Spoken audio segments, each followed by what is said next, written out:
रानू चिड़िया ने 5 अंडे दिए थे। 5 अंडों से उसका घोंसला भर गया। अब उसके घोंसले में चींटी भी घुसने की जगह नहीं थी, इसलिए वो पेड़ के पास बैठकर ही अपने घोंसले की निगाह करती और रात होने पर वहीं पर पेड़ के डाल पर सो जाती। ऐसे ही दिन निकलने लगे। एक दिन रानू चिड़िया ने देखा बहुत सारे पक्षी जंगल छोड़कर दूसरे जंगल की ओर जा रहे हैं। अरे, ये सब कहाँ जा रहे हैं ऐसे भागकर? क्या हो गया जंगल में? मुझे किसी से पूछना होगा, पर मैं किससे पूछूं? ये सब तो जा रहे हैं। अरे, वो रहा तोता। तोते भैया इधर आना। तभी तोता रानू चिड़िया के पास आता है। हाँ रानू चिड़िया, बताओ क्या हो गया? क्यों बुलाया मुझे?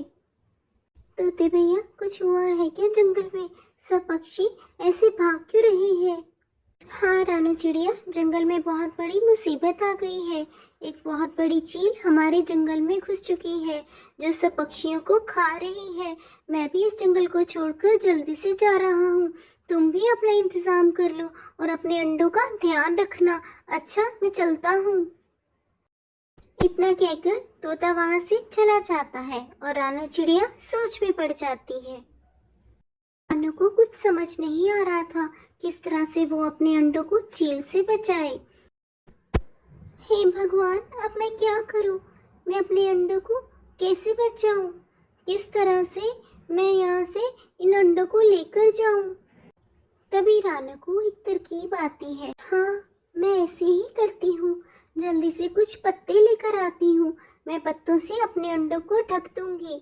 ऐसा सोचकर रानू चिड़िया जल्दी से बहुत सारे पत्ते लेकर अपने घोंसले को ढक देती है, ताकि चील से वो उन अंडों को बचा सके।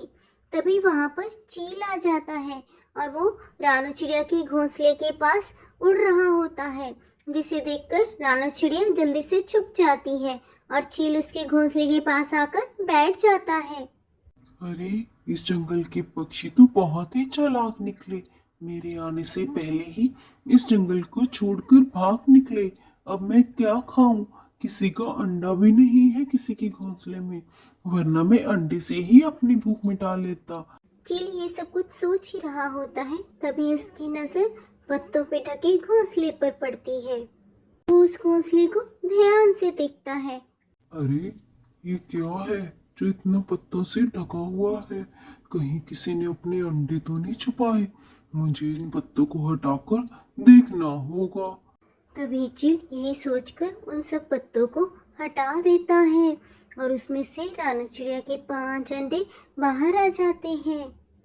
चील अंडों को देखकर खुश हो जाता है और उन्हें खाने की तरकीब सोचता है। अरे, बाप रे बाप! 5-5 अंडे! ये तो अब मैं ही खाऊंगा। 5 दिन की मेरी मेहनत अब कम हो गई। रोज मैं एक अंडा खाकर अपना गुजारा करूंगा।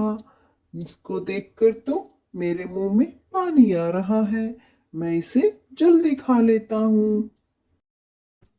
जैसे ही चील रानू चिड़िया का अंडा खाने लगता है, वैसे ही रानू चिड़िया उसके पास आ जाती है।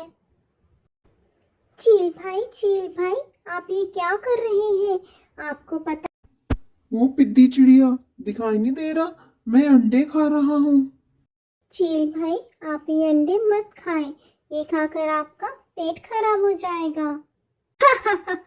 मेरा पेट खराब होगा? अब तो मैं जरूर अंडे खाऊंगा।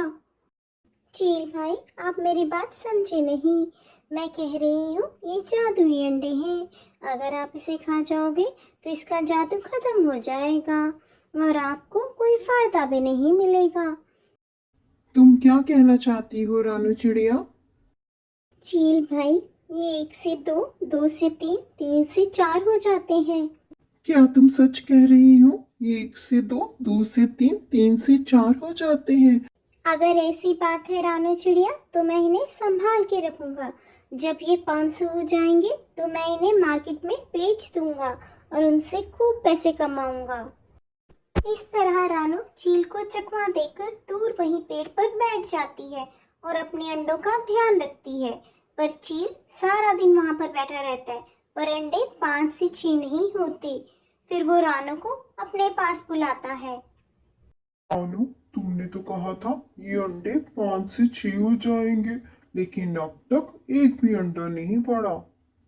अरे चील जी, कैसे पड़ेगा आपके अंडा? आप सारा दिन उनके सिर पे बैठे रहते हो। आप यहाँ से जाओगे तभी वो जादू काम आएगा। ठीक है रानू चिड़िया, मैं जरा जंगल का चक्कर निकाल कर आता हूँ। तुम इन अंडों का ध्यान रखना दूर से ही।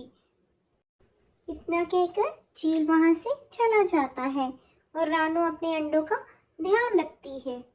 मुझे जल्द ही कुछ सोचना होगा।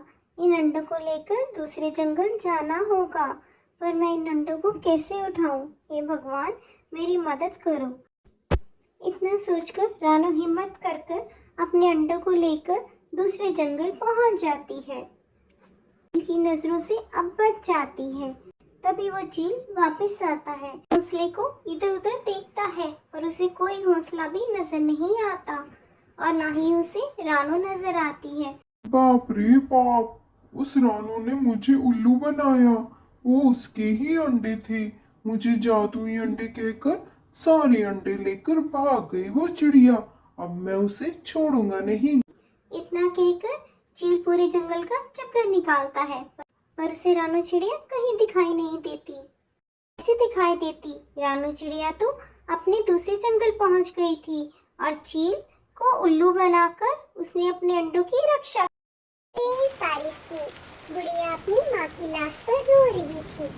उसकी माँ की मौत बारिश में भीगने के कारण हो गई थी। ये रानू चिड़िया कई दिनों से बीमार थी। बीमारी के कारण उसकी मौत हो गई।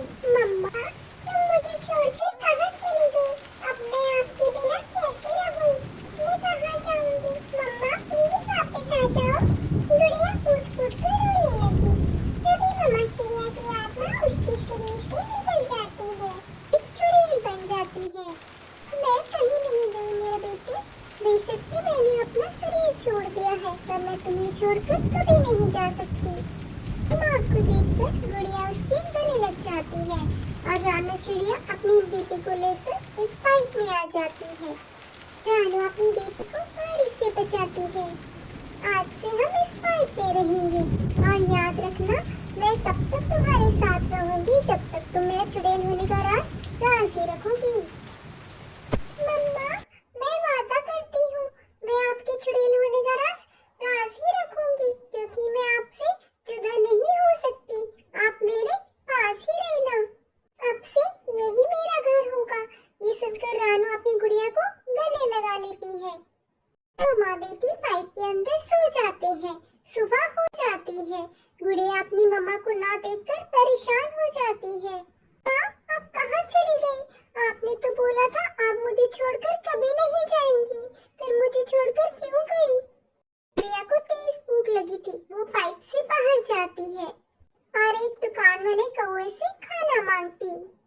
कौवे अंकल, मुझे बहुत भूख लगी है, क्या आप मुझे खाना दे सकती हो? क्योंकि मुझे खाना खिलाने वाली मेरी माँ इस दुनिया में नहीं रही। क्या आप मुझे थोड़ा खाना दे दो, मैं बहुत भूखी हूँ। दुकान वाले कौवे को चिड़िया की बेटी पर दया आ जाती है और वो उसे कुछ खाना दे देता है। लो बेटी, तुम खाना खाओ।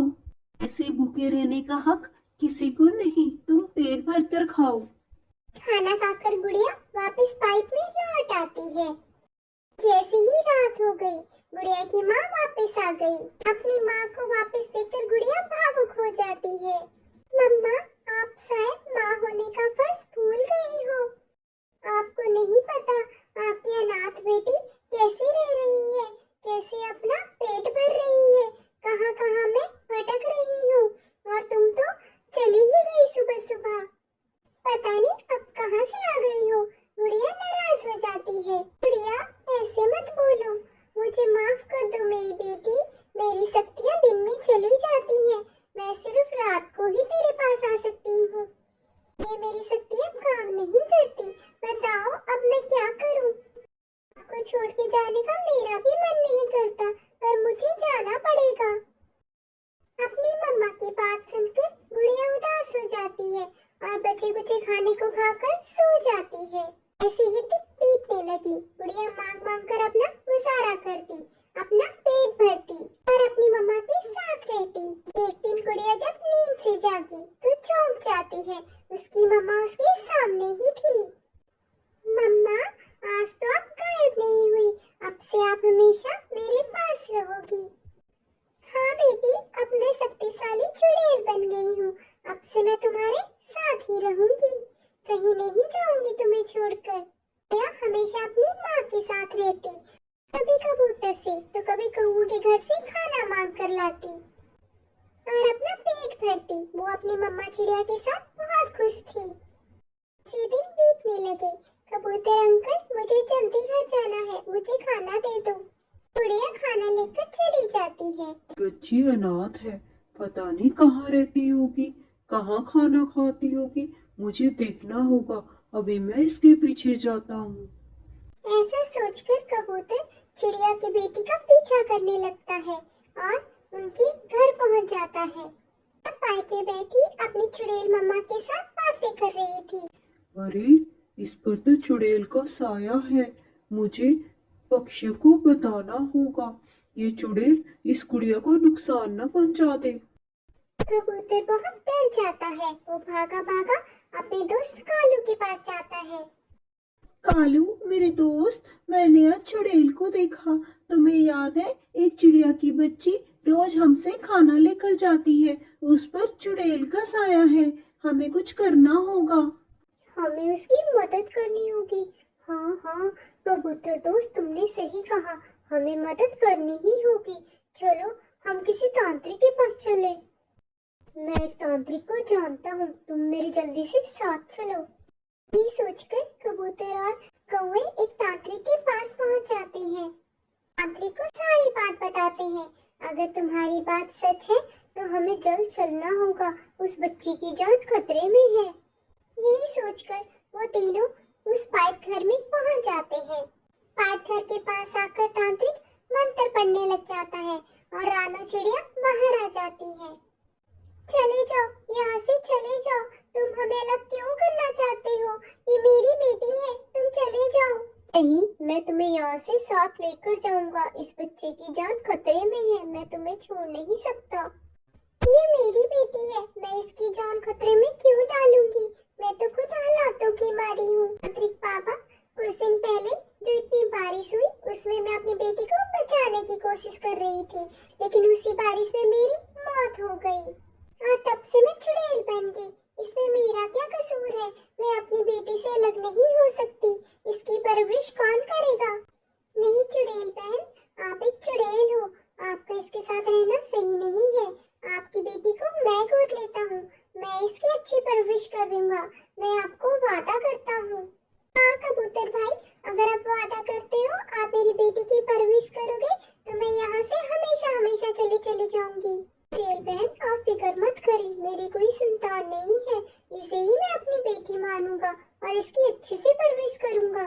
इतना सुनते ही रानो चिड़िया गायब हो जाती है और कबूतर गुड़िया को अपने साथ घर ले आता है। कबूतर और उसकी पत्नी मिलकर गुड़िया का खूब ध्यान रखते, उसकी स्कूल में उन्होंने दाखिला भी करवाया। अब चिड़िया की बेटी को कोई दुख नहीं था। आपका धन्यवाद।